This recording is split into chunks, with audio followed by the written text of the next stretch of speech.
दोस्तों, मैं वंदना वर्मा आपके अपने YouTube चैनल पे एक बार फिर से आप सभी दोस्तों का हार्दिक स्वागत करती हूँ। आज हम बात करेंगे एक ऐसे वर्ग के बारे में जो ऐसा वर्ग है कि बहुत सारी समस्याओं से ग्रसित है।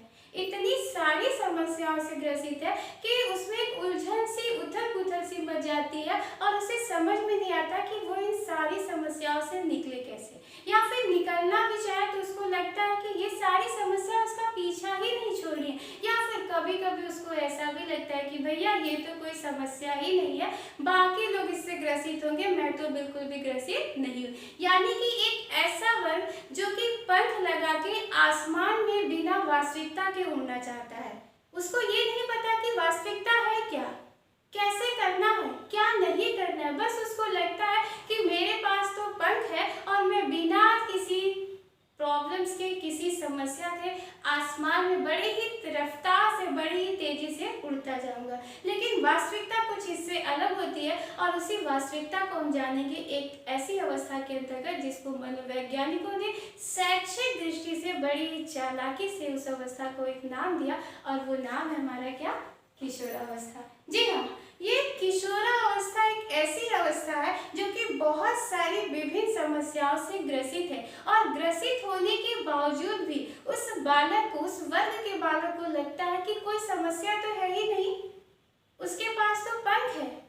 ख्याली पुलाव वो पकाता है और उसको लगता है कि नहीं नहीं, ये सारी सबकी प्रॉब्लम होगी, लेकिन मेरी खुद की पर्सनल कोई ऐसी प्रॉब्लम है ही नहीं। तो जानते हैं कि मनोवैज्ञानिकों ने क्या कहा इस किशोरावस्था के बारे में। सबसे पहले बात करें तो मनोवैज्ञानिकों ने कहा कि जो किशोरावस्था है वो बालक के विकास की शैक्षिक दृष्टि से तीसरी अवस्था है। जी हाँ, अब आप कहेंगे कि मैम तीन ही अवस्था तो नहीं होती। तो देखिए, मनोवैज्ञानिकों ने शिक्षक भर्ती पात्रता के अनुसार ध्यान को रखते हुए सिर्फ 3 स्टेज को लर्न करने की बात की है, स्टडी करने की बात की है, और वो आपके 3 स्टेज आपके क्या है। पहला है शैशवावस्था, दूसरा आपका बाल्यावस्था और तीसरा आपका किशोरावस्था, जो कि तीसरी अवस्था के अंतर्गत हम बात कर रहे हैं, जो कि हमारी क्या है, किशोरावस्था। इसमें मनोवैज्ञानिकों ने कहा कि बालक के विकास की जो तीसरी अवस्था है वो हमारी क्या है, किशोरावस्था है। जैसा कि पिछले वीडियो में हमने देखा था शैशवावस्था और बाल्यावस्था के बारे में, हमने बताया था कि शैशवावस्था जो बालक के विकास की प्रथम अवस्था है, ठीक है। बाल्यावस्था के बारे में बात की थी तो कहा था कि बालक के विकास की दूसरी अवस्था है। वैसे किशोरावस्था के बारे में बात करें तो कह सकते हैं बालक के विकास की यह तीसरी अवस्था है।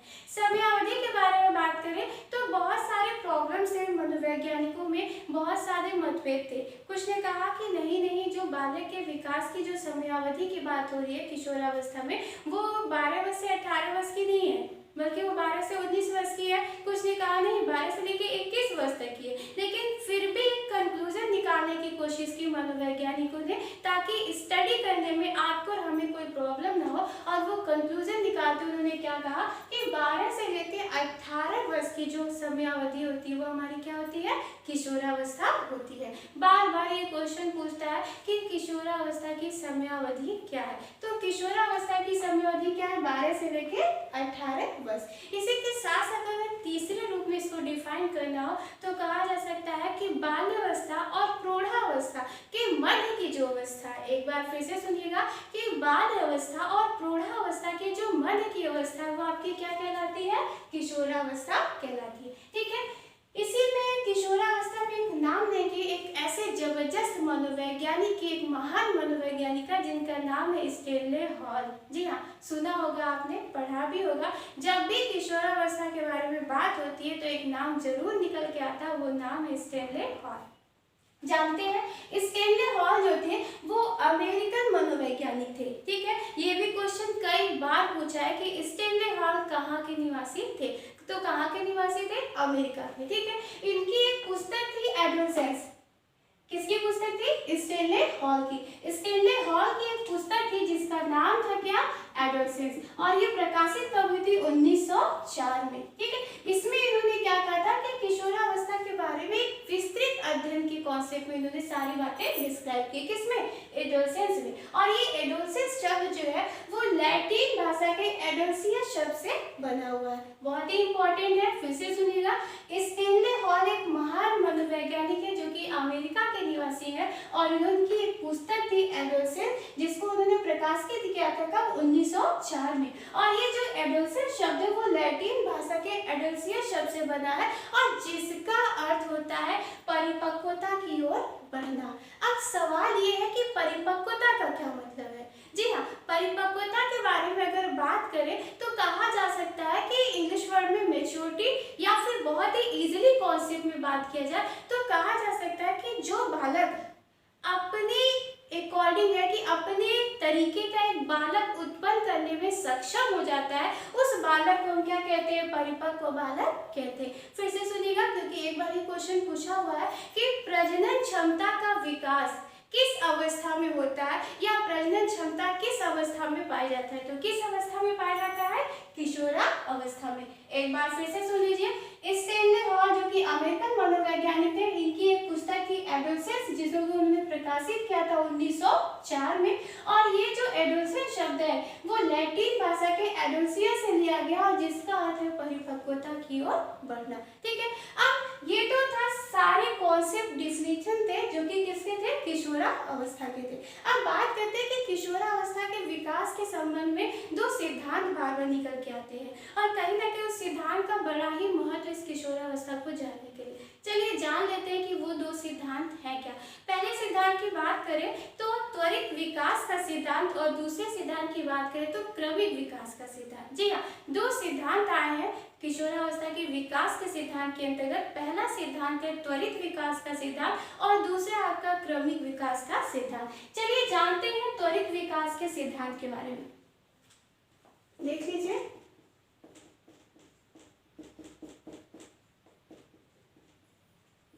त्वरित विकास के सिद्धांत में जब हम बात करते हैं, त्वरित का मतलब होता है क्या? अचानक, एकाएक, कूदकर, छलांग लगाकर। ठीक है, इस तरीके का जो कॉन्सेप्ट होता है वो हमारा क्या होता है? त्वरित होता है। वहीं पे क्रमिक की बात करें तो एक सीक्वेंस फॉर्म में, एक क्रमबद्धता में, एक रूटीन टाइप में जो चीजें आती है उसको हम क्या कहते हैं? क्रमिक कहते हैं। तो त्वरित की बात करें तो त्वरित में एक समर्थक का नाम आता है, वो समर्थक है महान मनोवैज्ञानिक स्टेनले हॉल। इन्होंने कहा कि जो बालक का शारीरिक, मानसिक, संवेगात्मक चाहे जो भी विकास होता है वो अचानक कूद कर आता है, यानी कि छलांग मारकर आ जाता है जो कि बालक को पता नहीं चलता। जैसे कभी कभी आपने देखा होगा या फिर आपने खुद भी महसूस किया होगा कि जब आप 6 से 12 वर्ष की अवस्था में होते हैं तो आपकी हाइट नहीं बढ़ती है, आप मोटे नहीं होते हैं, आप सुंदर नहीं दिखते हैं। लेकिन जैसे ही आप 12 से 18 वर्ष की अवधि में जाते हैं तो आप अचानक लंबे हो जाते हैं, अचानक हेल्दी हो जाते हैं,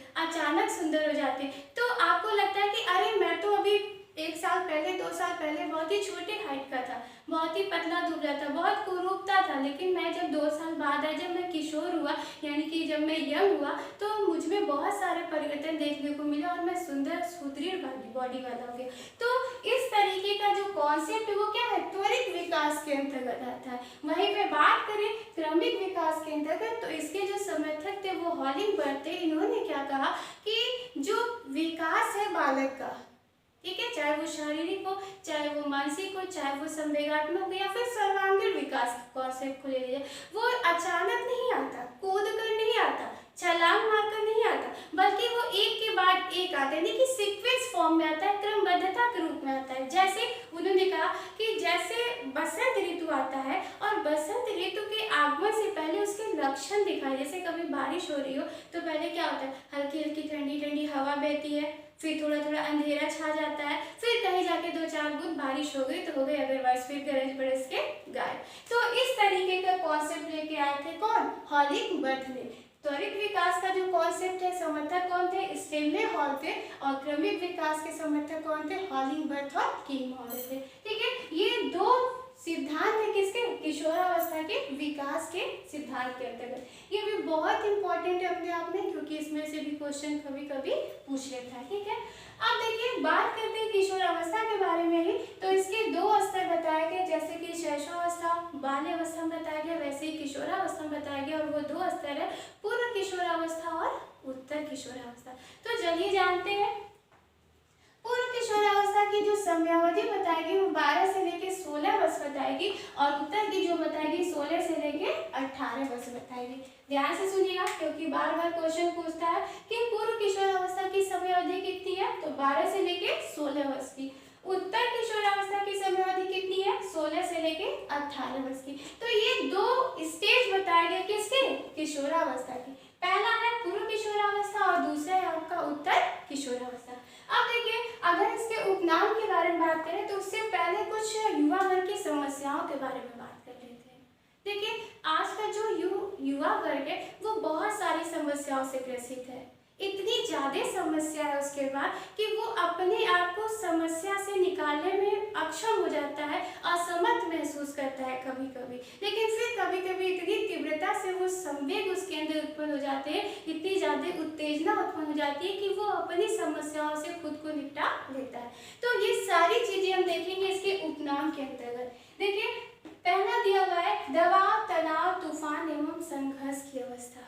जी हाँ, बहुत ही फेमस कोटेशन है, बहुत ही फेमस डिफिनीशन है और ये डिफिनीशन है महान मनोवैज्ञानिक स्टैनले हॉल का। इन्होंने कहा कि जो किशोरावस्था का जो बालक होता है वो बहुत ही दबाव में होता है, बहुत ही तनाव होता है, क्योंकि बहुत सारी समस्याएं उसके पास होती है और इस वजह से उसके अंदर बहुत सारे संघर्ष उत्पन्न हो जाते हैं और जिसको उस अवस्था का नाम दिया और इसको एक उपनाम के अंतर्गत लिया गया और पहला उपनाम क्या गया, दबाव, तनाव, तूफान एवं संघर्ष की अवस्था, जो कि किसका है, आपका स्टैनले हॉल का।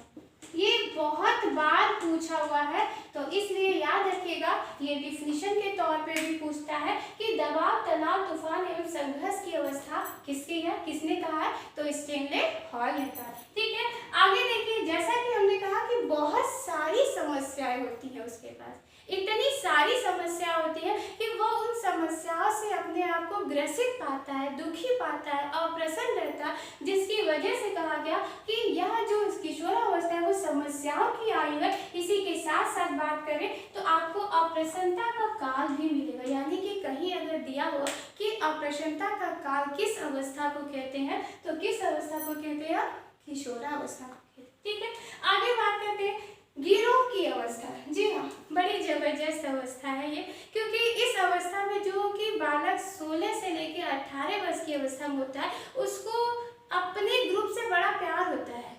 वो अपने ग्रुप के लिए जान दे भी सकता है और जान ले भी सकता है, यानी कि किसी को मार भी सकता है और मर भी सकता है। इतनी ज़्यादा अपने गिरोह के प्रति, अपने गैंग के प्रति वो होता है इसके अंदर कि वो अब इसके इतना समर्पण भावना होता है कि वो चाहता है कि अपने दोस्तों के लिए वो कुछ भी कर देगा, कुछ भी कर लेगा।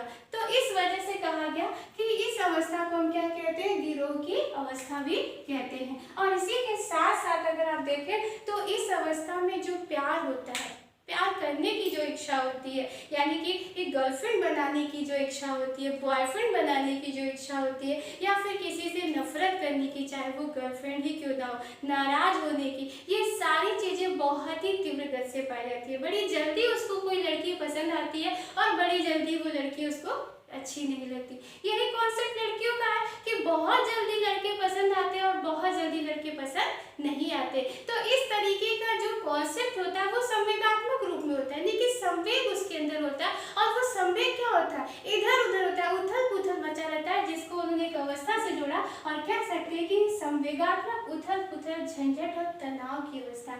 और यह जो अवस्था है वो सबसे ज्यादा पूर्व किशोरावस्था में पाया जाता है। ध्यान से सुनिएगा, पूछा हुआ है ये आपका यूपी टेट में। ये जो अवस्था है यानी कि संवेगात्मक उथल पुथल, झंझट और तनाव की अवस्था, ये सबसे ज्यादा इफेक्टिव तौर पे कहाँ आपको दिखता है, पूर्व किशोरावस्था में दिखता है। क्योंकि उत्तर किशोरावस्था में जाते जाते बालक थोड़ा सा मेच्योरिटी को गेन करने लगता है, थोड़ी सी स्थिरता आने लगती है उसके संवेगात्मक विकास में। तो इस वजह से ये जो सबसे ज्यादा इफेक्ट करता है वो कहाँ पे करता है, पूर्व किशोरावस्था में। इसमें से क्वेश्चन क्या पूछता है कि संवेगात्मक उथल पुथल, झंझट और तनाव की अवस्था किस अवस्था को कहा गया, तो किसको कहा गया, किशोरावस्था को। या फिर पूछता है किस अवस्था के अंतर्गत पाया जाता है, हो सकता है किशोरावस्था ना दिया हो, उसमें एक कॉन्सेप्ट में पूर्व किशोरावस्था, दूसरे में उत्तर किशोरावस्था, तो अगर ऐसा कहीं ऑप्शन दिखता है पूर्व और उत्तर के कॉन्सेप्ट में, तो आपका क्या सही हो जाएगा? पूर्व किशोरावस्था। ठीक है, आगे बात करते हैं उलझन की अवस्था। जी हाँ, जब इतनी सारी समस्याएं हैं तो उलझन होना तो बिल्कुल भी स्वाभाविक है। तो इस वजह से कहा गया कि यह जो अवस्था है वो उलझन की अवस्था भी कहलाती है। लेकिन एक और बात है, समस्या जरूर है, टकराव जरूर है, लेकिन विद्रोह की भावना भी इसमें बड़ी ही प्रबल होती है। यानी कि बच्चे को लगता है, उस किशोरावस्था के युवा वर्ग को लगता है कि आखिर मुझे क्यों रोका जा रहा है, मैं क्यों नहीं कर सकता, मैं तो बड़ा हो गया हूँ, मैं तो मैच्योर हो गया, मुझे मेरे अकॉर्डिंग काम क्यों नहीं करने दिया जाता, इनफैक्ट मुझे मेरे अकॉर्डिंग कपड़े क्यों नहीं पहनने दिए जाते, जिसकी वजह से उसको लगता है कि यह तो सारी दुनिया खराब है उसके लिए, और उसके अंदर एक भावना उत्पन्न होती है जिसको कहा गया विद्रोह की भावना। जी हाँ, तो ये एक अवस्था निकल के आती है जो कि है क्या? विद्रोह की अवस्था। आगे बात करते हैं इस अवस्था के अंतर्गत, चूंकि हमने पहले ही कहा कि इस अवस्था में जो वास्तविकता होती है वो बिल्कुल भी अलग होती है, लेकिन युवा वर्ग जो सोचता है, जो उसके दिमाग में चलता है, वो कल्पना की वजह से चलता है। यानी कि कल्पना की बहुलता पाई जाती है, वो हमेशा दिवा स्वप्न में रहता है। इतनी ज्यादा कल्पना होती है कि वो दिन में भी बैठे बैठे सोचता है कि यार मैं तो IAS बन गया, यार मैं तो प्रधानमंत्री बन गया। इस तरीके के सपने देखता है और काम वो कुछ भी नहीं कर सकता। इस वजह से कहा गया कि यह जो अवस्था होती है कल्पना प्रधानता की अवस्था, जिसको एक नाम दिया गया है दीवा अवस्था या दिवा स्वप्न। ठीक है, दिवा स्वप्न की अवस्था। अब देखिए, जब कल्पना की प्रधानता है, गिरोह की अवस्था है और विद्रोह की उलझन की संवेगात्मक, इन सारी अवस्थाओं के बारे में बात हुई है, तो कहीं ना कहीं बसंत काल भी इसको कहा जा सकता है। अब आप कहेंगे बसंत काल कैसे कहा जाए? अरे भैया, जहाँ अचानक प्यार आ रहा हो, जहाँ अचानक लड़की चेंज हो जा रही हो, लड़का चेंज हो जा रहा हो कि नहीं 4 दिन मैंने इससे प्यार किया, 4 दिन मुझे वो लड़की पसंद है। ठीक है, जहाँ अचानक इतनी ज्यादा गुस्सा आती है, फिर महीने भर के लिए बात ही नहीं करना मुझे आपसे, या फिर 4 घंटे बात नहीं करना, मतलब इतनी ज्यादा उथल पुथल मची है कि बिना मौसम ही बरसात हो जाता है, चाहे नफरत का हो, चाहे वो प्रेम का हो, चाहे वो प्यार का हो, चाहे वो द्वेष का हो। तो इस वजह से कहा गया कि इस अवस्था को हम क्या कह सकते हैं? बसंत काल की अवस्था भी कह सकते हैं। अब इसी के साथ साथ देखते हैं, क्योंकि इतनी सारी डिफरेंसेस देखने को मिल रही है, तो कहा जा सकता है कि द्रुत एवं तीव्र विकास की अवस्था।